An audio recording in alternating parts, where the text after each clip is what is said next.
Bismillah, Assalamualaikum. Jumpa lagi di channel Jurnal Terupdate.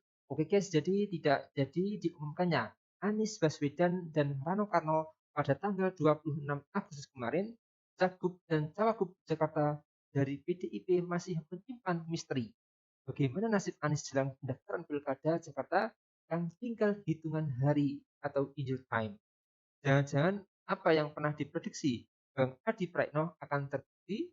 Jadi tak perlu berlama-lama, langsung saja kita saksikan video ini guys. Bismillah. Mas Adi, meskipun tadi Mas Seno udah memberikan sedikit bocoran ya, bahwa ada hal-hal yang harus disamakan, seperti perbedaan pandangan, fanatisme antara pendukungnya Mas Anies dengan pendukungnya PDI Perjuangan, kemudian tekanan-tekanan dari luar. Anda melihat bahwa faktor-faktor itulah yang mempengaruhi konstelasi perubahan sikapnya Ibu Mega dalam pengusungan di Pilkada Jakarta, terutama pendukung Mas Anies. Saya kira itu argumen teknis dan cenderung normatif ya. Karena kalau mau jujur sebenarnya secara natural, Anies ini sebenarnya dalam banyak hal cukup sama dengan PDIP. Anies ini adalah alumni Amerika. Dia adalah ilmuwan politik yang saat itu di generasinya cukup top. Anies ini adalah aktivis HMI yang kita tahu pemikirannya adalah sangat inklusif, toleran, dan saya kira sangat menjunjung tinggi semangat nasionalisme dan pluralisme, dan mantan rektor Paramadina. Jadi secara basically Anies ini adalah open minded dan dia cukup terbuka dengan siapapun. Jadi dalam konteks itu sebenarnya PDIP dan Anies itu tidak bisa dihadap-hadapkan. Yang membuat ramai itu karena dulu Anies itu dianggap kanan karena di situ ada PKS, ada 212. Per hari ini tak lagi ada 212, per hari ini tak ada PKS. Jadi Anies ini sudah ihdinas siratal mustaqim, sudah kembali ke jalan yang benar. Sudah berhasil ditarik ke tengah gitu. Betul, sehingga warna-warna yang disebut dengan puritan itu sudah tak ada lagi. Itulah yang saya sebutkan, kalau itu argumennya menyamakan persepsi, kesamaan visi misi dan ide, saya kira Anies dan PDIP nggak ada persoalan. Selesai mestinya perdebatan ini. Justru saya melihat ada hal yang jauh lebih politis dibandingkan ini. Saya membaca ya bahwa kalau mengusung Anies Baswedan, ini sebenarnya adalah pertaruhan yang penuh resiko bagi PDIP.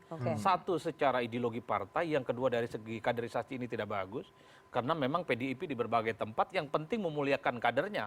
Kalah menang di pilkada itu urusan bonus. Tapi kan Banten mengusungnya Bu Airin, bukan kader. Ya betul, tapi kan memang di Jakarta itu kan surplus nama-nama orang besar. Ada Ahok, ada Pramono, ada Andika, dan seterusnya. Kalau di Banten memang harus diakui tak ada orang, begitupun di Sumut tak ada orang. Wajar kalau kemudian ada kader eksternal yang dimunculkan. Beda cerita di Jakarta. Di Jakarta saya kira melek aja. Itu mulai dari sekelas Masinton Pasaribu, Pras itu muncul di mana-mana, Pak. Ada Eriko Sutarduga dan semacamnya. Yang ingin saya kan katakan, elektabilitasnya nggak tinggi. Yang ingin saya katakan adalah ini yang saya sebut sebagai hal-hal sifatnya ideologis dan politis. Tapi ada yang menurut saya cukup prinsip. Bagi saya ini mungkin adalah bahasa politik dari PDIP ya. Karena kan ada narasi-narasi yang belakangan muncul bahwa PDIP sebenarnya tidak ingin membuat jarak yang jauh lebih ekstrim dengan Prabowo Subianto. Artinya apa? Kalau PDIP tak mengusung Anies, ini tentu sebagai pintu masuk sebagaimana membangun jembatan komunikasi kepentingan bagaimana PDIP membangun kerjasama dan harapan di 5 tahun yang akan datang. Karena kalau Anies yang dipasang, ini akan mendidih suasananya. PDIP akan digaris sebagai sosok yang ikut membesarkan duri dalam daging, ini dianggap membesarkan macan kan, yang saya kira akan menjadi rival di 5 tahun yang akan datang. Anies kalau jadi gubernur, yang terancam bukan hanya Prabowo, yang terancam bukan hanya Gibran, PDIP sekaligus Pak terancam.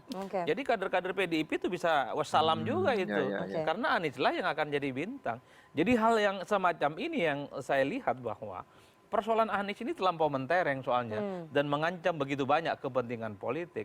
Oleh karena itu, kalau betul yang disampaikan oleh Nana tadi, sebenarnya Anies datang ke PDIP, kemudian tidak diumumkan. Jangan-jangan memang nasibnya seperti Profesor Dr. Mahfud MD waktu mau maju Pilpres 2019. Beberapa jam sebelum diumumkan, semua orang tahu. Udah mau akad nikah, kemudian ganti pasangan. Batal, bisa jadi ini kejadian, Oleh karena itu, kalau betul hari ini Mas Anies itu sudah ke DPP, PDIP dan gagal diumumkan, kok rasa-rasanya hilal Anies diusung oleh PDIP itu agak gelap gulita lah kira-kira begitu. Jadi hilalnya gelap gulita ya? Ya kalau ini dibatalkan, ini 2 hari lagi loh nak. Iya, Kapan iya. lagi nih PDIP ini akan segera mengumumkan soal siapa kandidat mereka.